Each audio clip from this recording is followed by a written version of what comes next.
I've heard NFL players saying they wouldn't let their sons play football. So it's not totally unique, but I would have a hard time with it.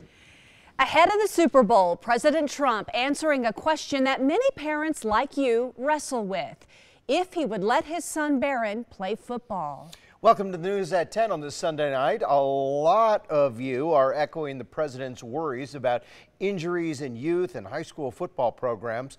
Participation rates are steadily on the decline all over the country. And Idaho is no exception. But are injury concerns the only reason? Our Morgan Boydston looking into it for us tonight. So Morgan, what did you find out? Mark and Kim, Idaho High School Activities Association says over the last decade, participation is declining by about 50 kids a year across the state, even though overall participation in activities is up.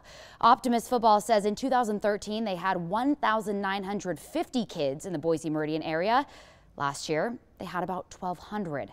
Both organizations credit it to concerns over head injuries, but also kids having more options for sports and activities. The game of football, I played middle school, high school, and I played a year in college. Was once ingrained in his life. It taught me a lot of life skills, and it was a very valuable part of my upbringing. But today, Colin Nash doesn't want anything to do with it. I don't think there is any way that football can be made safe. Nash believes a former football player he knew was showing signs of CTE when he took his own life. Now, a father of two. With some of the research that's come out about CTE and its long-term impacts on people, it's just something I don't feel comfortable allowing my kids to play. Those same concerns among parents leading to declining participation rates in high school and youth football. You cannot stop a concussion. The helmet is just something that makes it safer. Optimist Football President Jaron Moore says over the last 5 years, they've seen a huge drop in participation by about 750 kids. He and others attribute part of that to kids having more options for activities now. As the kids become more specialized, they have to make a choice.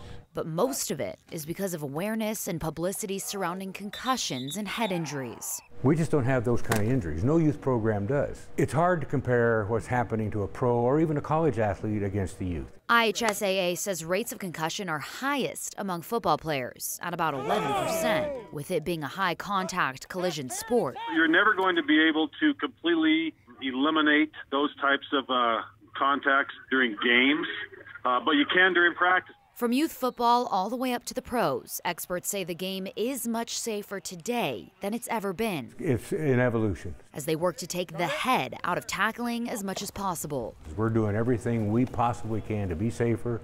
The training, the techniques we're teaching are so much different. Our coaches in our schools have worked extremely hard to implement practice programs and practice plans that limit the amount of hits that kids have throughout the course of the week. Research is still very new, but doctors say there's heightened awareness and concern over long-term impacts of head injuries, like CTE. As far as an actual causative effect that concussions are going to lead to this, I don't think there's any strong data to support that. And now our awareness of concussion is really increased, and we treat it much more aggressively than we did in the past. Dr. Kuhn says if concussions are treated ASAP and kids follow a return to play protocol, they should bounce back. Set, go! Interestingly, rates of concussion for high school girls soccer don't lag far behind football, which may not be very surprising. IHSAA says it's a concerning trend, with girls reporting more than 3 times the number of concussions as boys soccer players. Weighing the pros and cons, that's what parents are going to have to do. All right, Morgan, thank you.